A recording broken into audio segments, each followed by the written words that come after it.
Hey, how's it going, fight fans? Welcome to mindforcombat. If you're new to the channel, my name is Rohan. It's my platform where I do MMA and boxing related content. And in this video, I'm going to be going through the main card of UFC 243 and giving my picks on the main card. Now, just to be clear, I've done an in-depth, detailed breakdown of Israel Adesanya and Robert Whittaker. And if you're interested in watching that, I'll leave a link to the breakdown for that in the comment section below in the first pinned comment. Or you can go on my channel, and while you're there, you might as well hit the subscribe button. Now, I'll be going through the main card picks real quick. Just going to be giving quick picks. Not giving detailed breakdowns like I do if you're familiar with my channel, and if you're not, like I said, check it out. Just a bit of news coming into this. Holly Holm and Raquel Pennington is actually off the main card now, as Holly Holmes had to pull out due to her injury. Now that's obviously a big blow to an already weak card. That's not good. So as it stands, there was only 3 fights left on the main card, and I'm going to go through those fights very quickly and give you guys my picks on that. And I thought Holly Holm would have won that anyway if you guys were interested in knowing that. So anyways, guys, let's get to it. To start off the card, the main card, there's Luke Jamiu versus Diego Lima. Now, Diego Lima is a guy that I felt like has historically underperformed in relation to his talent and potential. I feel like he's a real good striker who has tons of potential, particularly being the brother of Douglas Lima.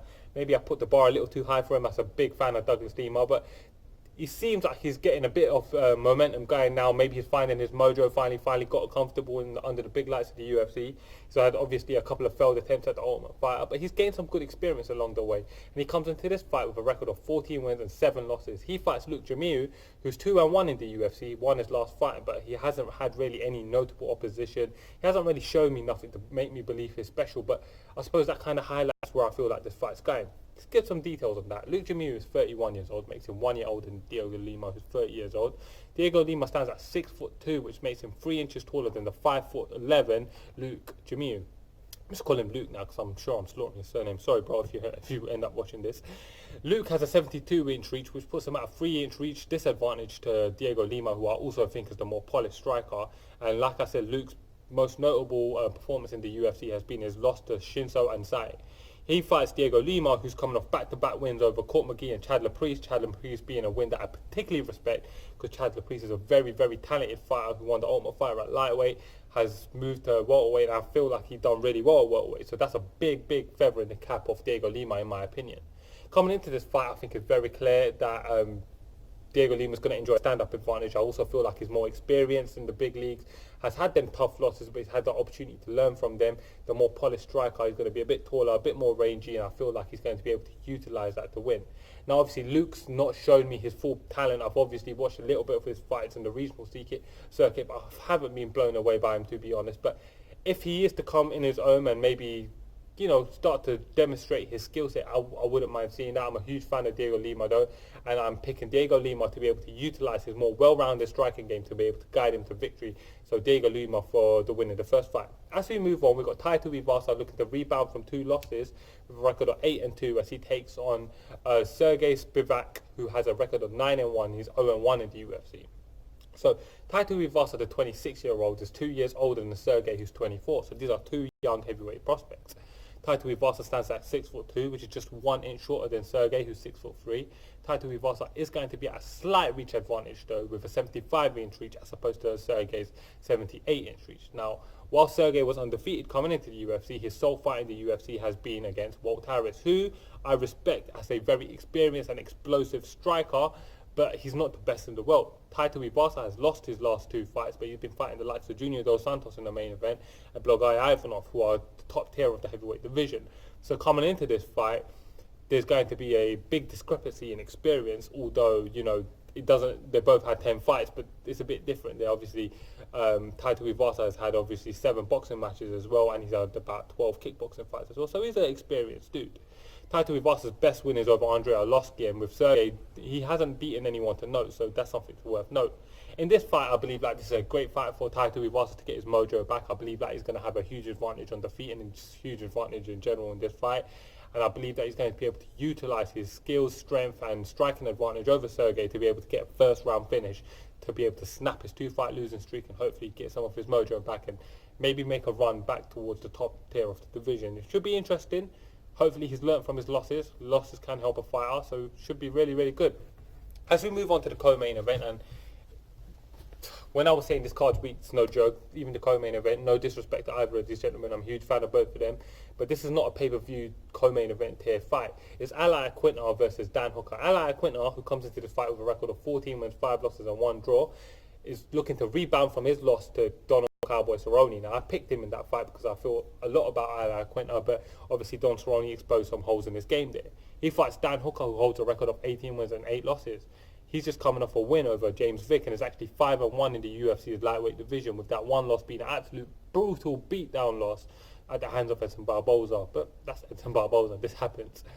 Iaquinta is 32 years old, which makes him 3 years older than Dan Hooker, who's 29 years old, but they're still both young, still in their prime.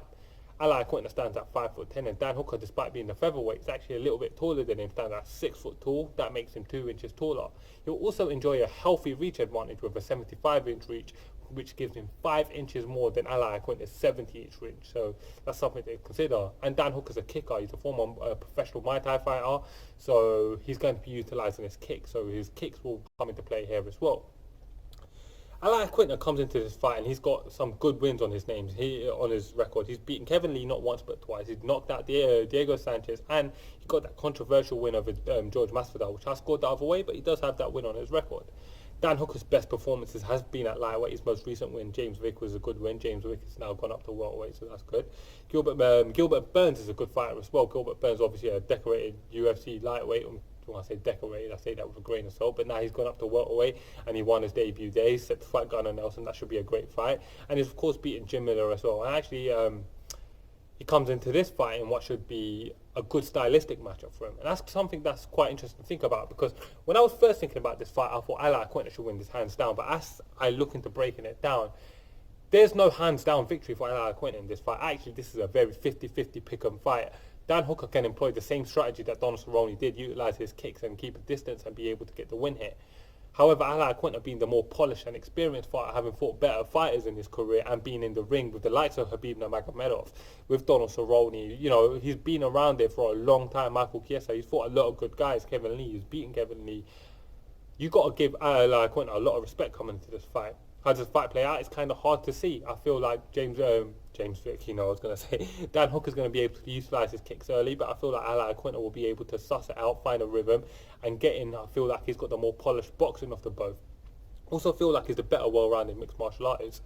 I feel like Iaquinta, over the course of the 3 rounds, is going to be able to implement his experience and his polished boxing to be able to tag Dan Hooker and be able to ride out a close split decision victory, or even like just close victory. It doesn't necessarily have to be a split decision, a 29-28 type of fight, that's what I'm trying to say. But I keep saying James Vick, but Dan Hooker can beat him. Dan Hooker is very, very talented and he can win this fight. But I'm going to go with Iaquinta to win the co-main event in what should be a great and competitive close fight. So fight fans, let me know your picks in the comment section below. Let me know how you guys have the main card going. Hope you guys enjoyed the video. Obviously, the world of MMA has been a bit quiet lately. So if you guys got any videos suggestions, comment below with video suggestions. So I got constant content to keep coming for you guys that you guys want to see. I can do it as part of my Ask Requested series, of course, and I'm not just doing that on Mondays no more. Just as and when they come in, the video suggestions were drying up, so I just need video suggestions. So guys, drop me some video suggestions while MMA's week. It's a bit quiet, and as UFC 244 comes, obviously I'll be breaking down all the fights on 244. That's a great card. I'll be doing tons and tons of breakdowns for that, so things should pick up again. Anyways guys, thank you for watching. Like I said, my name's Rohan. If you're new here, then like the video, subscribe to the channel, share out the video, all that jazz. Help me to get my platform growing. Thank you for watching guys. Mindforcombat.